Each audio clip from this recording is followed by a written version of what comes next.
નમસ્કાર વિદ્યાર્થી મિત્રો, હું સાગર કાછડિયા વેદ ડિજિટલ એજ્યુકેશનમાં આપ સર્વે વિદ્યાર્થી મિત્રોનું હાર્દિક સ્વાગત કરું છું. વિદ્યાર્થી મિત્રો, આજે આપણે ચર્ચા કરવા જઈ રહ્યા છીએ ધોરણ 10 વિષય વિજ્ઞાન, જેમાં ચેપ્ટર નંબર 7 સજીવો કેવી રીતે પ્રજનન કરે છે. તો વિદ્યાર્થી મિત્રો, આ ચેપ્ટરમાં આપણે છે પ્રજનન વિશે વાતો કરીશું, જેમાં નર પ્રજનન તંત્ર, માદા પ્રજનન તંત્ર, લિંગી પ્રજનન, અલિંગી પ્રજનન, જેના પ્રકારો, આ દરેક વિશે આપણે ચર્ચા કરવાના છીએ. તો સૌપ્રથમ ચેપ્ટરની શરૂઆત કરીએ અને આજનો આપણો પ્રથમ સવાલ જે છે કે સજીવો શા માટે પ્રજનન કરે છે?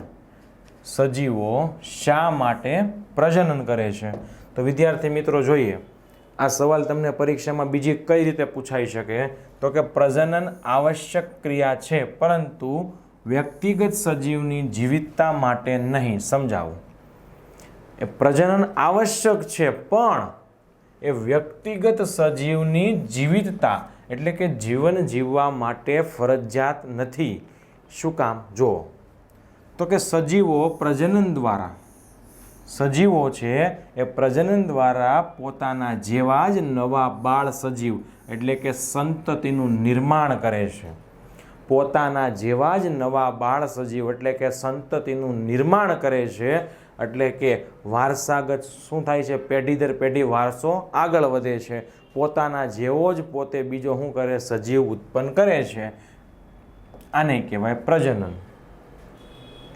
હવે જીવિત રહેવા માટે આપણે વિદ્યાર્થી મિત્રો છે એ બાયોલોજીના ચેપ્ટરમાં ભણી ગયા, ચેપ્ટર નંબર 5ની અંદર, કે આપણને કઈ કઈ ક્રિયા કરવી પડે. આપણી જે જૈવિક ક્રિયા છે એ પોષણ, શ્વસન, ઉત્સર્જન. પોષણ, શ્વસન, ઉત્સર્જન આ જીવન જીવવા માટે આપણે કરવી પડતી ક્રિયા છે. આ જૈવિક ક્રિયા આપણે જીવન ટકાવી રાખવું હોય તો કરવી પડે.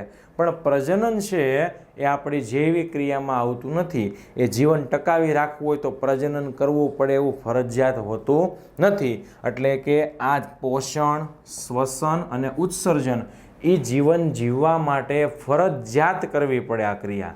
એટલે એ જૈવિક ક્રિયા છે, પરંતુ પ્રજનન એ અનિવાર્ય કે આપણી જૈવિક ક્રિયા નથી. એ તો ખાલી પેઢી દર પેઢી છે આપણે નવા બાળ સજીવ છે ઉત્પન્ન કરીએ, એટલે કે વારસો આગળ વધારવા માટેની ક્રિયા છે.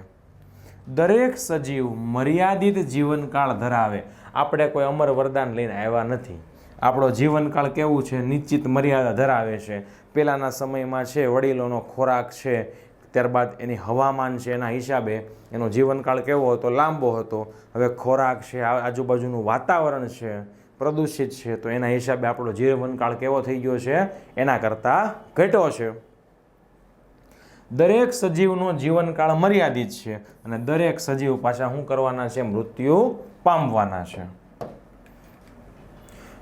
વિદ્યાર્થી મિત્રો, આપણી જે યુટ્યુબ ચેનલ છે વેદ ડિજિટલ એજ્યુકેશન, એમાં તો તમે વિડીયો નિહાળો જ છો, પણ વિદ્યાર્થી મિત્રો, હવે વેદ ડિજિટલ એજ્યુકેશન લઈને આવી ગયું છે તમારી માટે વેદ ડિજિટલ એજ્યુકેશન નામની એપ્લિકેશન, જે વિદ્યાર્થી મિત્રો તમને પ્લે સ્ટોરમાંથી મળી રહેશે. તો પહેલાં તો પ્લે સ્ટોરમાં જવાનું છે, વેદ ડિજિટલ એજ્યુકેશન સર્ચ કરશો એટલે આ પ્રમાણેનો એક લોગો આવશે. આ લોગાવાળી એપ્લિકેશન ડાઉનલોડ કરવાની છે, ઇન્સ્ટોલ કરવાની છે. ત્યારબાદ તમારો 10 આંકડાનો મોબાઈલ નંબર એન્ટર કરવાનો છે. હવે જેવો તમે તમારો 10 આંકડાનો મોબાઈલ નંબર એન્ટર કરશો એટલે તમારા મોબાઈલની અંદર ઓટીપી આવશે. ઓટીપી દાખલ કરો. ઓટીપી દાખલ કરો એટલે વિદ્યાર્થી મિત્રો તમને આ પ્રકારેનું એક ફ્રન્ટ પેજ દેખાશે અને બધી જ કામની વસ્તુ તો અહીંયા જ છે, જેમાં પેઇડ કોર્સ. વિદ્યાર્થી મિત્રો, આ પેઇડ કોર્સની અંદર તમને ધોરણ 9 અને ધોરણ 10, આ ધોરણ 9 અને ધોરણ 10નો ગણિત વિજ્ઞાનનો સંપૂર્ણ સિલેબસ મળી રહેવાનો છે. અને એની ખાસ વાત તો એ છે કે એમાં એકવાર તમે રેકોર્ડેડ લેક્ચર ડાઉનલોડ કરો છો, પછી ગમે ત્યારે તમારે જોવા હોય તો ડેટાનો યુઝ કર્યા વગર એ વિડીયો લેક્ચર તમે નિહાળી શકો છો. આ ઉપરાંત ફ્રી મટીરિયલ્સ. વિદ્યાર્થી મિત્રો, આ ફ્રી મટીરિયલ્સમાં જે ગુજરાત સરકાર દ્વારા જે પણ કંઈ શૈક્ષણિક માહિતી બહાર પાડવામાં આવે છે પરિપત્ર દ્વારા, આ પરિપત્રની માહિતી તાત્કાલિક ધોરણે અહીંયાથી તમને તદ્દન ફ્રીમાં મળવાની છે. આ ઉપરાંત એક્ઝામ પેપર. તો વિદ્યાર્થી મિત્રો, જો તમારે તમારું સ્વમૂલ્યાંકન કરવું હોય તો એના માટે જરૂરી છે પેપર. તો વિદ્યાર્થી મિત્રો, પરીક્ષાના સમયે તમારા સ્વમૂલ્યાંકન માટે, તમારી કસોટી માટે કે તમને કેટલી તૈયારી કરવાની જરૂર છે, કેટલું આવડે છે, કેટલું નથી આવડતું, તો આ માટે ખાસ તૈયાર કરેલા પેપર સેટ છે એ પણ તમને અહીંયાથી મળી રહેવાના છે, જે તમારા અભ્યાસમાં ખૂબ જ તમને મદદ થવાના છે.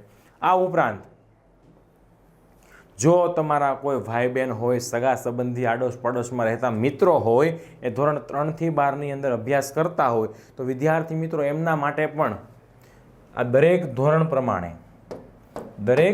પ્રમાણે, દરેક વિષય પ્રમાણે, દરેક ચેપ્ટર પ્રમાણે એને છે દરેક થિયરીના, દરેક ટોપિક વાઇઝના લેક્ચર મળી રહેવાના છે. તો વિદ્યાર્થી મિત્રો, આ બધી જ વસ્તુઓ જો એક જ જગ્યા ઉપરથી મળી રહેતી હોય તો રાહ કોની જુઓ છો? આજે જ વેદ ડિજિટલ એજ્યુકેશન નામની એપ્લિકેશન ડાઉનલોડ કરો અને તમારા મિત્ર પાસે પણ ડાઉનલોડ કરાવો. હવે હું મારી મૂળ વાત પર આવું છું કે આપણે હમણાં વાત કરી કે કોઈ પણ સજીવ છે એ અમર નથી, દરેકનો મૃત્યુ નિશ્ચિત હોય છે. સજીવો પોતાના જીવનકાળ દરમિયાન પ્રજનન દ્વારા પોતાના જેવી સંતતિ નિર્માણ કરે. હજી કહું છું, પ્રજનન છે એ જૈવિક ક્રિયા નથી, એ જીવન ટકાવી રાખવા માટે કરવી પડતી જરૂરી ક્રિયા નથી. એ શું કામ કરવી પડે પ્રજનનની ક્રિયા? તો કે પોતાના જેવી સંતતિનું આપણે શું કરવું? નિર્માણ કરવું. પોતાના જેવો બાળ સજીવ આપણે નિર્માણ કરવો છે, એટલા માટે પ્રજનનની ક્રિયા એ જરૂરી છે. જીવિત સજીવો આ ક્રમ ચાલુ રાખે છે.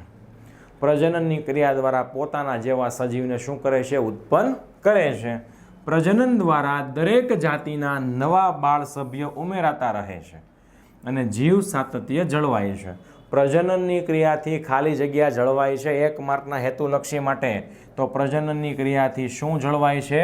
જીવ સાતત્ય જળવાય. પૃથ્વી ઉપર જીવ સાતત્ય જળવાય. માનો કે પહેલાં છે લોકો મૃત્યુ પામી ગયા, એની જગ્યાએ કોણ આવ્યા? બાળ સજીવો હતા, એ મોટા થઈ ગયા. હવે એ મૃત્યુ પામ્યા, એણે પ્રજનનની ક્રિયા કરી હશે તો એમાંથી બાળકોષો નિર્માણ પામ્યા હશે, એ મોટા થશે. તો અમુક લોકો મૃત્યુ પામે અને બીજા એની બદલામાં શું થાય છે? જન્મ લે છે. તો પૃથ્વી ઉપર જીવનું સાતત્ય શું થાય છે? જળવાઈ રહે છે.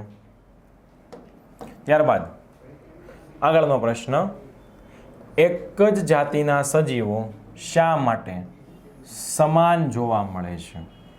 એક જ જાતિના સજીવો શા માટે સમાન જોવા મળે? હું તમને ઉદાહરણ આપું. સિંહ, તો બધા સિંહ આપણને કેવા લાગે? એક સરખા. કબૂતર, તો બધા કબૂતર આપણને કેવા લાગે? એક સરખા. અથવા તો કઈ રીતે પૂછાઈ શકે? સજીવો પ્રજનન દ્વારા કેવી રીતે તેમની આબેહૂબ પ્રતિકૃતિ સર્જે છે? કેવી રીતે પોતાના જેવી જ પ્રતિકૃતિનું સર્જન કરે છે? તો કે એક જ જાતિના સજીવો સમાન જોવા મળે છે. તમને એક્ઝામ્પલ આપ્યું સિંહનું, કબૂતરનું. તો આપણને બધા સિંહ જોઈએ તો કેવા લાગશે? એક સરખા લાગશે. બધા કબૂતર જોઈએ તો એ પણ કેવા લાગશે? એક સરખા લાગે છે. આનું કારણ શું છે? તો તેમના શરીરની સંરચના, એનું કદ, એનો દેખાવ સમાન હોય છે. આપણે બધા જ કબૂતર જોઈએ તો એક સરખા આકારના હોય, એક સરખો કલર હોય. બધા સિંહ જોઈએ તો બધાનું કદ એક સરખું હોય, એક સરખું છે એનો કલર છે, કદ છે, શરીર રચના એક સરખી છે. એટલે આપણને શું લાગે? બધા એક સમાન જેવા છે. પ્રજનન આધારભૂત સ્તરે સજીવ સંરચનાની બ્લુપ્રિન્ટ તૈયાર કરવાની ક્રિયા છે. પ્રજનન એ શું છે? આધારભૂત સ્તરે સજીવની જે સંરચના છે એની બ્લુપ્રિન્ટ તૈયાર કરવાની એક પ્રક્રિયા છે. કોષના કોષ કેન્દ્રમાં રહેલા રંગસૂત્રના, વિદ્યાર્થી મિત્રો ખાસ યાદ રાખજો, કોષની અંદર કોષ કેન્દ્ર, એ કોષ કેન્દ્રની અંદર પાછા રંગસૂત્રના જે ડીએનએ છે, ડીએનએનું પૂરું નામ શું છે? વિદ્યાર્થી મિત્રો, એક માર્કના હેતુલક્ષી માટે ખાસ આઈએમપી છે. ડીએનએનું પૂરું નામ શું છે? આ ડીએનએ ડીઓક્સી રિબોન્યુક્લિક એસિડ. ડીએનએનું પૂરું નામ શું છે? DNA deoxy ribonucleic acid.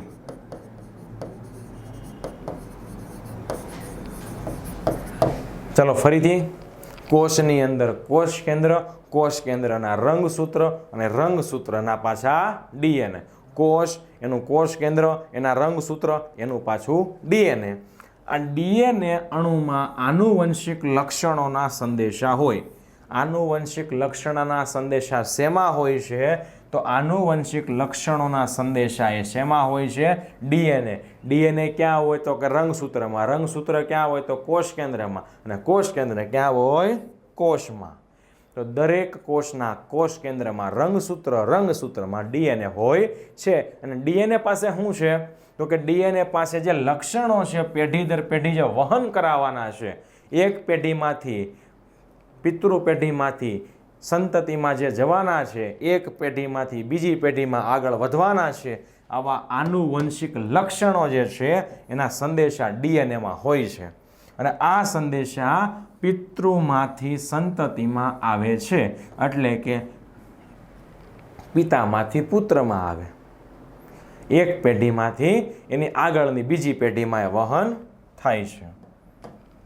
કોષ કેન્દ્રમાં રહેલા ડીએનએ, કોષ કેન્દ્રના રંગસૂત્રના પાછા ડીએનએ એ કોષમાં પ્રોટીન સંશ્લેષણની સૂચનાનો સ્ત્રોત છે. પ્રોટીન નિર્માણની સૂચનાનો શું છે? એ સ્ત્રોત છે. કોષમાં ઉત્પન્ન થતા પ્રોટીનના પ્રકાર એ લક્ષણો માટે જવાબદાર છે. કોષમાં કેવા પ્રકારનું પ્રોટીન છે ઉત્પન્ન થાય છે? હું કીધું? કોષમાં ઉત્પન્ન થતા પ્રોટીનના પ્રકાર એ લક્ષણો માટે જવાબદાર. કેવા પ્રકારનું પ્રોટીન ઉત્પન્ન થાય એના આધારે લક્ષણો છે બને છે. એક જ જાતિના સજીવમાં વિશિષ્ટ ડીએનએ હોય છે અને તે પ્રજનન દ્વારા અનુગામી પેઢીમાં વારસા રૂપે પ્રાપ્ત થાય છે. એક જ જાતિમાં કેવા હોય છે? વિશિષ્ટ ડીએનએ, જે અનુગામી પેઢી એટલે કે આગળની પેઢી જે છે પિતૃમાંથી સંતતિમાં, અનુગામી પેઢીમાં શું થાય છે? વારસા રૂપે એ પ્રાપ્ત થાય છે. અને ડીએનએ પાસે રહેલી માહિતી અનુરૂપ પ્રોટીનનું નિર્માણ થાય છે. શું કીધું અહીંયા? જુઓ, કોષમાં ઉત્પન્ન થતા પ્રોટીનના પ્રકાર એ લક્ષણો માટે જવાબદાર છે. હવે ડીએનએ પાસે જે માહિતી છે એને અનુરૂપ શું થાય છે? આપણે કીધું કે એ સંદેશાનું શું કરશે? એની પાસે રહેલા સંદેશાને આગળ વધારશે. હવે એની પાસે જે સંદેશા છે, એની પાસે જે માહિતી છે, આ માહિતી અનુરૂપ એ શું કરશે? પ્રોટીન નિર્માણ કરે છે. માહિતી અનુરૂપ પ્રોટીન નિર્માણ થાય છે. આથી સજીવો થોડી થોડી ભિન્નતાઓ સાથે તેની આબેહૂબ પ્રતિવૃત્તિનું નિર્માણ કરે છે. હવે માનો કે સિંહ છે, એનામાં ડીએનએ છે. હવે સિંહ છે એ એના બાળ બચ્ચાને જન્મ આપશે તો એ પણ કેવો રહેશે? જાતિ તો કઈ રહેશે? સિંહની. પણ શું થાય છે કે ડીએનએમાં થોડી ઘણી ભિન્નતા આવે. એટલે છે પેલો જે પિતૃ પેઢીનો સિંહ છે એમાંથી જે સંતતિ નિર્માણ પામે છે, આ સંતતિમાં જો ડીએનએમાં ચેન્જ થાય, ડીએનએમાં ભિન્નતા આવે તો સંતતિમાં પણ ભિન્નતા આવે. હવે એવું અનુમાન લગાવી શકાય છે કે આપણા જે પૂર્વજો છે એ વાનર જાતિના હતા. આવું કહેવામાં આવે. તો મિત્રો, વાનરને છે તો પૂંછ હોય છે, તો આપણે તો પૂંછ છે નહીં. તો શું થયું? ધીમે ધીમે ડીએનએમાં ફેરફાર થતો ગયો અને આ કોઈ 2-5 વર્ષનો ફેરફાર નથી. ધીમે ધીમે છે ઘણા બધા વર્ષો થઈ ગયા. ધીમે ધીમે ડીએનએમાં ફેરફાર થવાને કારણે એવું માનવામાં આવે છે કે પૂંછ હતી એ શું થઈ ગઈ? હવે નાબૂદ થઈ ગઈ. એટલે હવે જે માનવી છે એની અંદર પૂંછ છે નહીં. તો કોના કારણે નાબૂદ થઈ? તો કે ડીએનએમાં ફેરફાર થવાને કારણે. જો ડીએનએમાં થોડા અંશે જે ભિન્નતા આવે છે, ફેરફાર આવે છે, તો એની આગળની પેઢીમાં પણ જાય છે. અને લાંબા ગાળે 2-5 વર્ષની વાત નથી કરતો, લાંબા ગાળે એ ફેરફાર તમે જોઈ શકો છો. ત્યારબાદ આગળનો પ્રશ્ન, કોષ વિભાજન ફક્ત ડીએનએ પ્રતિકૃતિનું સર્જન પૂરતું નથી. કોષ વિભાજન માત્ર ડીએનએના સર્જનની પ્રતિકૃતિ પૂરતું નથી. શા માટે? અથવા તો સમજાવો કોષીય વિભાજન.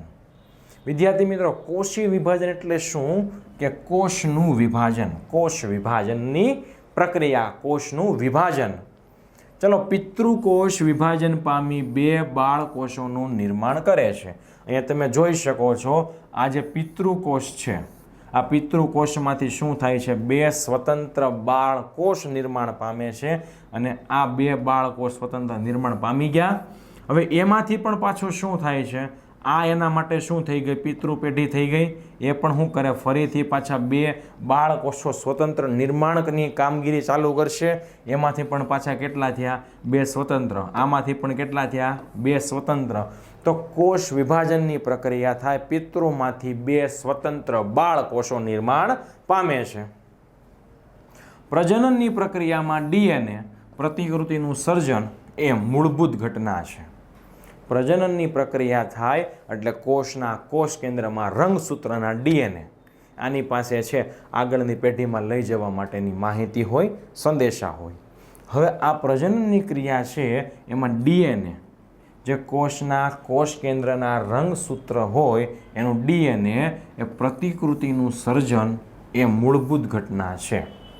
એટલે કે પ્રજનનની પ્રક્રિયામાં આ ડીએનએની પ્રતિકૃતિનું સર્જન થાય છે. કોષો તેમની ડીએનએ પ્રતિકૃતિના નિર્માણ માટે વિવિધ રાસાયણિક ક્રિયાઓનો ઉપયોગ કરે છે. આ ડીએનએ પ્રતિકૃતિના નિર્માણ માટે કોષો શું કરે છે? ઘણી બધી રાસાયણિક પ્રક્રિયાઓ કરે છે અને આ પ્રક્રિયાના પરિણામે 2 સમાન ડીએનએ પ્રતિકૃતિનું નિર્માણ થાય. ડીએનએ પ્રતિકૃતિ નિર્માણ ક્યારે થાય? કોષો રાસાયણિક પ્રક્રિયા કરે ત્યારે. અને કોષો રાસાયણિક પ્રક્રિયા કરે એટલે 2 સમાન ડીએનએ પ્રતિકૃતિ છે એ નિર્માણ પામે છે. અને આ 2 ડીએનએ પ્રતિકૃતિના સર્જનની સાથે બીજી કોષીય સંરચનાઓનું પણ સર્જન થાય છે. માત્ર કોષની રાસાયણિક પ્રક્રિયાને અંતે આ ખાલી 2 સમાન ડીએનએ પ્રતિકૃતિ નહીં, પણ બીજી કોષીય સંરચનાઓ છે એનું પણ નિર્માણ થાય છે. અને અંતે આ 2 ડીએનએ પ્રતિકૃતિઓ અને કોષીય અંગિકાઓને સાથે લઈને 2 સમાન બાળકોષો અલગ પડે છે. કોણ કોણ અલગ પડે છે? કોષની રાસાયણિક પ્રક્રિયા થાય, 2 સમાન ડીએનએ પ્રતિકૃતિ, એની સાથે બીજી કોષીય સંરચના. હવે આ ડીએનએ પ્રતિકૃતિ અને કોષીય સંરચનાઓને સાથે લઈને 2 સમાન શું થાય છે? એમાંથી બાળકોષો નિર્માણ પામે છે. ખાલી ડીએનએ પ્રતિકૃતિ નહીં, પણ એની સાથે કોણ હોય છે? કોષીય અંગિકાઓ, અને પછી બાળકોષો અલગ પડે છે. આ રીતે કોષ વિભાજન દ્વારા 2 બાળકોષોનું નિર્માણ થાય છે. આથી કોષ વિભાજન ફક્ત ડીએનએ પ્રતિકૃતિના સર્જન પૂરતું નથી, એની સાથે 2 બાળકોષો પણ નિર્માણ પામે છે. ત્યારબાદ આગળનો પ્રશ્ન, કોષીય પ્રજનન અને તે દરમિયાન ભિન્નતાનો ઉદ્ભવ સમજાવો. કોષીય પ્રજનન થાય તે દરમિયાન ભિન્નતા કઈ રીતે આવે? તો સૌપ્રથમ તો કોષીય પ્રજનન એટલે શું? કે કોષ વિભાજન. કોષીય પ્રજનન એટલે કે કોષોનું વિભાજન, અને પિતૃકોષ વિભાજન પામીને એ 2 બાળકોષોનું નિર્માણ કરે છે. પિતૃ શું કરશે? 2 બાળકોષનું નિર્માણ કરશે અને પ્રજનનની ઘટના થાય ત્યારે ડીએનએ પ્રતિકૃતિનું સર્જન થાય છે. હવે આ ડીએનએ પ્રતિકૃતિનું સર્જન થાય એનું નિર્માણ માટે શું કરશે? વિવિધ રાસાયણિક પ્રક્રિયાઓ કોણ કરે છે? કોષ કરે છે. આપણે ધોરણ 9ની અંદર ભણી ગયા કે કોષ વિભાજનની જે પ્રક્રિયા છે એમાં 2 હતી, અર્ધસૂત્રી ભાજન અને સમભાજન. ચલો, અર્ધસૂત્રીમાં શું થતું હતું? 2 સરખા ભાગ પડતા હતા. તો જો અહીંયા શું થાય છે? અર્ધીકરણ, અર્ધસૂત્રી ભાજન થાય છે કે એક જે હતો એમાંથી કેટલા નિર્માણ પામ્યા? 2 સ્વતંત્ર. આ 2 છે તો પહેલામાંથી 2 સ્વતંત્ર, આ બીજામાંથી પણ 2 સ્વતંત્ર બાળકોષો નિર્માણ પામે છે. હવે હમણાં હું શું કીધું કે પ્રજનનની પ્રક્રિયામાં ડીએનએ પ્રતિકૃતિનું સર્જન થાય. તો ડીએનએ પ્રતિકૃતિના સર્જન માટે, નિર્માણ માટે કોષ શું કરે? રાસાયણિક પ્રક્રિયા કરે. હવે કોષ રાસાયણિક પ્રક્રિયા કરે છે એટલે ખાલી આ ડીએનએ પ્રતિકૃતિનું સર્જન જ નથી થતું, પણ એની સાથે બીજી કોષીય સંરચનાનું પણ સર્જન થાય છે. હવે આ 2 ડીએનએ પ્રતિકૃતિઓ અને કોષીય અંગિકાઓને સાથે લઈને એ શું બનાવે છે? સમાન બાળકોષો. કેટલા? 2. ડીએનએ પ્રતિકૃતિ અને કોષીય અંગિકા. આ શું બનાવે છે? બે સમાન બાળકોષો બનાવે. તો આ રીતે કોષ વિભાજનની પ્રક્રિયામાં બે બાળકોષનું નિર્માણ થાય છે.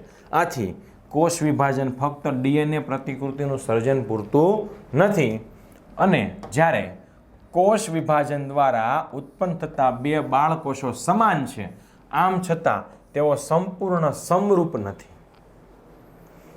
બે બાળકોષો છે નિર્માણ પામે છે પિતૃમાંથી કોષ વિભાજનની પ્રક્રિયા દરમિયાન. તો બે બાળકોષો નિર્માણ પામે છે, આ બંને સમાન છે પણ સમરૂપ નથી. તેઓ સંપૂર્ણ સમરૂપ નથી. તો શું કામ નથી? તો જુઓ, તેનું કારણ કંઈક એવું છે કે ડીએનએ પ્રતિકૃતિના સર્જનમાં ઉદ્ભવતી કેટલીક ભિન્નતાઓ છે. ડીએનએનું સર્જન થયું હોય, પ્રતિકૃતિનું સર્જન થયું હોય ત્યારે કેટલીક ભિન્નતાઓ હોય છે. પરિણામે ડીએનએ પ્રતિકૃતિઓ સમાન હોવા છતાં મૂળ ડીએનએને સમરૂપ નથી. શું કામ? તો કે એ જે ડીએનએ પ્રતિકૃતિનું નિર્માણ થાય છે એ વખતે કેટલીક ભિન્નતાઓ ઉદ્ભવેલી હોય છે. એટલે આ જે ઉદ્ભવેલું ડીએનએ છે એ મૂળ ડીએનએને સમરૂપ નથી. મૂળ ડીએનએ કરતાં પ્રતિકૃતિમાં થોડી ઘણી ભિન્નતાઓ તીવ્ર અને ઝડપી હોય છે. કેવી હોય છે? તીવ્ર અને ઝડપી હોય છે. અને આ જે ભિન્નતાઓ છે, આ જે અલગપણું છે, એ કોષીય સંગઠન સાથે અનુકૂલિત થતી નથી. એ કોષીય સંગઠન સાથે મેચ થાય નહીં. તો શું થાય? આથી ડીએનએમાં આવી ભિન્નતાઓ ધરાવતી સંતતિઓ મૃત્યુ પામશે. બે બાળકોષો નિર્માણ પામ્યા, બંને છે એ એના ડીએનએ સમાન હોતા નથી. તો જે સમાન નથી એવી સંતતિ શું થવાની છે? હવે મૃત્યુ પામવાની છે. બચી કોણ? તો કે જે મૂળ ડીએનએ છે એના જેવી છે તે ટકી રહેશે. અને ઘણીવાર ડીએનએ પ્રતિકૃતિમાં અન્ય ભિન્નતાઓ લાભકારક હોય છે. જે ભિન્નતાઓ થઈ છે એ કેવી હોય છે? ફાયદાકારક હોય છે, જે કોષને જીવંત રહેવામાં મદદ કરે છે. ઘણીવાર લાભકારક હોય કે અલગતા જે ડીએનએમાં આવી, જે મૂળ ડીએનએ કરતાં અલગ ડીએનએ છે નિર્માણ પામ્યું છે, તો એ ડીએનએને કારણે શું થાય છે? એ જે તે હવામાનમાં રહે છે એ હવામાનમાં એને ટકી રહેવામાં શું કરે છે? મદદ કરે છે. આથી જીવિત કોષો સમાન હોવા છતાં તેમના દેખાવ અને સંરચનામાં નાની ભિન્નતાઓ હોય છે. દેખાવ અને સંરચનામાં થોડી ઘણી ભિન્નતાઓ હોય છે. આપણે દરેક મનુષ્ય છીએ, આપણે દરેકમાં ડીએનએ છે, પણ ડીએનએમાં શું થાય છે? થોડા ઘણા અંશે પણ ફેરફાર હોય. એટલે આપણા બધાય છે એ કેવા દેખાઈએ છીએ? ભિન્ન દેખાઈએ છીએ. એવી જ રીતે ડીએનએમાં જ્યારે ફેરફાર થાય, ભિન્નતા થાય, એટલે જીવિત કોષો સમાન હોવા છતાં એમનો દેખાવ, સંરચના એ કેવી હોય છે? ભિન્ન હોય છે. આપણે દરેક આવીએ છીએ એમાં, તો કે મનુષ્ય જાતિમાં આવીએ તો આપણી જાતિ મનુષ્ય છે, પણ દેખાવ કેવો છે? ડીએનએ ફેરફારને કારણે દેખાવ ને સંરચના એ કેવી છે? દરેકની અલગ અલગ છે, દરેકમાં ભિન્નતા હોય છે. તો આ રીતે કોષીય પ્રજનન દરમિયાન ભિન્નતાઓનો ઉદ્ભવ પામી એકત્રિત થતી જાય છે. ત્યારબાદ આગળનો પ્રશ્ન, જાતિની જીવિતતા માટે ભિન્નતાઓ ઉપયોગી છે, સમજાવો. અથવા તો જાતિના અસ્તિત્વ માટે ભિન્નતા જરૂરી છે. જો તમારે જાતિનું સાતત્ય, અસ્તિત્વ ટકાવી રાખવું હોય તો થોડી ઘણી અંશે ભિન્નતા હોવી જોઈએ. ચલો, કઈ રીતે? તો કે સજીવોની વસ્તી તેમની પ્રજનન ક્ષમતાનો ઉપયોગ કરી નિવસન તંત્રમાં વસવાટ પ્રાપ્ત કરે. સજીવોની વસ્તી એ તેમની પ્રજનન ક્ષમતાનો ઉપયોગ કરી નિવસન તંત્રમાં રહે છે. હવે નિવસન તંત્રમાં રહે છે, સજીવની શરીર રચના, એનું બંધારણ જાળવી રાખવા માટે પ્રજનન દરમિયાન ડીએનએ પ્રતિકૃતિનું સાતત્ય એ મહત્વનું છે. કોનું સાતત્ય પ્રજનન દરમિયાન મહત્વનું છે? તો કે ડીએનએ પ્રતિકૃતિનું સાતત્ય એ મહત્વનું છે. આ બાબત સજીવને તેમના વિશિષ્ટ વસવાટ માટે યોગ્ય બનાવે છે, અને આમ ચોક્કસ વસવાટમાં કોઈ જાતિનું વસ્તીનું સ્થાયિત્વ પ્રજનન ક્રિયા વડે જાળવી રાખવામાં આવે છે. તમે કોઈ પણ વસવાટમાં રહ્યો છો તો અહીંયા વસ્તીનું છે એ સ્થાયિત્વ જાળવી રાખવું હોય તો શું કરવું પડે? ફરજિયાતપણે પ્રજનન ક્રિયા એટલે કે નવી સંતતિ ઉત્પન્ન કરવી પડે, તો ત્યાં તમારું સ્થાયિત્વ જળવાઈ રહે. અને વસવાટમાં થતા પરિવર્તન, તમે જે નિવસન તંત્રની અંદર રહો છો, માનો કે નિવસન તંત્રમાં કાંઈ ફેરફાર થાય છે તો એ સજીવોના નિયંત્રણમાં હોતા નથી. જેમ કે પૃથ્વીના તાપમાનમાં ફેરફાર થવો, દિવસે ને દિવસે છે કાર્બન ડાયોક્સાઇડનું પ્રમાણ વધે છે, ગ્લોબલ વોર્મિંગ જેવી અસર થાય છે, તો સતત શું થાય છે? પૃથ્વીનું તાપમાન ગરમ બનતું જાય છે, તો એ આપણા હાથમાં નથી. પાણીના સ્તરમાં ફેરફાર, ગ્લોબલ વોર્મિંગ થવાને કારણે હિમ આચ્છાદિત પ્રદેશનો બરફ પીગળે છે અને આ પીગળેલું પાણી નદીમાં આવે છે, નદીમાંથી દરિયામાં આવે, દરિયાની સપાટી ઊંચી આવે છે. ત્યારબાદ ઉલ્કાની અથડામણ કે અન્ય કોઈ રીતે નિવસન તંત્રમાં અસંતુલન, તો નિવસન તંત્રમાં ફેરફાર થાય એ સજીવોના નિયંત્રણ હેઠળ હોતા નથી. તો ચોક્કસ પ્રકારના વસવાટમાં આવા કોઈ પણ ફેરફાર વસ્તીના પ્રજનનક્ષમ સજીવને અસર કરે છે. તમે કોઈ નિશ્ચિત વસવાટમાં વસવાટ કરો છો, કોઈ ચોક્કસ નિવસન તંત્રમાં વસવાટ કરો, પણ નિવસન તંત્રમાં જો કંઈ ફેરફાર થાય તો આ સજીવના હાથમાં નથી, તો એ કોના ઉપર અસર કરશે? એ નિવસન તંત્રમાં એ વસવાટમાં જે પણ સજીવો રહે છે એની પ્રજનન ક્ષમતા પર અસર કરે છે. અને આ સ્થિતિમાં અસર પામેલી વસ્તીનો સંપૂર્ણ વિનાશ થવાની સંભાવના. શું કામ? તો એ નિવસન તંત્રમાં ફેરફાર થયો છે એની સામે જે વસવાટમાં રહે છે લોકો એ છે એની સામે ટકી રહેવાના નથી, કારણ કે એની સાથે એ ટેવાયેલા નથી કે એ બદલાયેલા વસવાટમાં, બદલાયેલા નિવસન તંત્રમાં કેમ ટકી રહેવું, એ એને ખબર છે નહીં, એ ટકી શકવાના નથી. એટલે જે તે નિવસન તંત્રમાં ફેરફાર થવાને કારણે આખી જાતિ શું થાય છે? વિનાશ થવાના સંભાવના વધી જાય છે. આમ છતાં વસ્તીના થોડાક સજીવો કે જે ડીએનએમાં ભિન્નતા ધરાવે છે તેમની જીવિત રહેવાની સંભાવના વધે.